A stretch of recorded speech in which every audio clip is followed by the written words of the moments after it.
সুপ্রভাত বন্ধুরা, আশা করব তোমরা সবাই ভালো আছো। আজকের তারিখ হলো 29/6/2024। আমি চলে এসেছি হাওড়া ময়দান মেট্রোর বাইরে। এখন সময় বাজলো সকাল 10টা 20 এবং হাওড়া ময়দান মেট্রোর বাইরে সামগ্রিক পরিবেশের ছবিটা তোমাদের সামনে আমি তুলে ধরার চেষ্টা করছি। আশা করছি ভিডিওটা তোমাদের ভালো লাগবে। ভালো লাগলে চ্যানেলটা অবশ্যই লাইক, শেয়ার, সাবস্ক্রাইব করবে, এইটুকু আশা রইল তোমাদের কাছে। তো এরকম সব সুন্দর সুন্দর ভিডিও নিয়ে আমি আসবো তোমাদের কাছে, তোমরা আমার পাশে থাকবে, এইটুকু আমি আশা রাখলাম এবং সবার জন্য শুভ কামনা রইল আমার পক্ষ থেকে।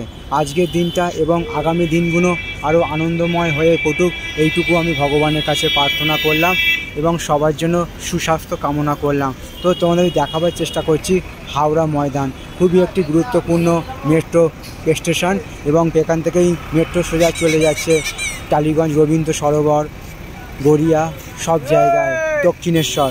তো সেই একটা ছবি আমি তোমাদের সামনে তুলে ধরার চেষ্টা করছি। তো সকাল থেকে আকাশ পরিষ্কার ছিল এবং হাওড়া ময়দান আসার পর দেখছি টিপ টিপ করে বৃষ্টি শুরু হয়েছে। তো আমি আবার চলে যাব সরাসরি রবীন্দ্র সরোবর, মানে হচ্ছে টালিগঞ্জ। তো টিকিট ভাড়া মূল্য হচ্ছে 15 টাকা। তো চলো, ভিডিওটা এই পর্যন্তই রইল।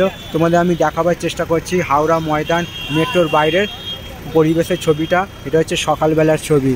তো ভিডিওটা যদি তোমাদের ভালো লাগে অবশ্যই চ্যানেলটা লাইক, শেয়ার, সাবস্ক্রাইব করবে, এইটুকু আশা রইল তোমাদের কাছে। তো এরকম সব সুন্দর সুন্দর ভিডিও নিয়ে আমি আসবো তোমাদের কাছে, তোমরা আমার পাশে থাকবে, এইটুকু আমি আশা রাখলাম এবং সবার জন্য শুভ কামনা রইল আমার পক্ষ থেকে। আমি যতটা সম্ভব পারবো ভিডিও ভালো করার চেষ্টা করব এবং তোমাদের সামনে ভালো ভালো ভিডিও আনার চেষ্টা করব। তো আমি যেহেতু চলে এসেছিলাম টালিগঞ্জ থেকে পায়ে হেঁটে ধর্মতলা, এবং ধর্মতলা থেকে মেট্রো করে চলে এলাম হাওড়া ময়দান 10 টাকার বিনিময়ে। তো দেখো সামনে সব আসছে বাস, সব সরকারি বাস আসছে, সব পরস্পর আসছে, প্রাইভেট বাসও আসছে।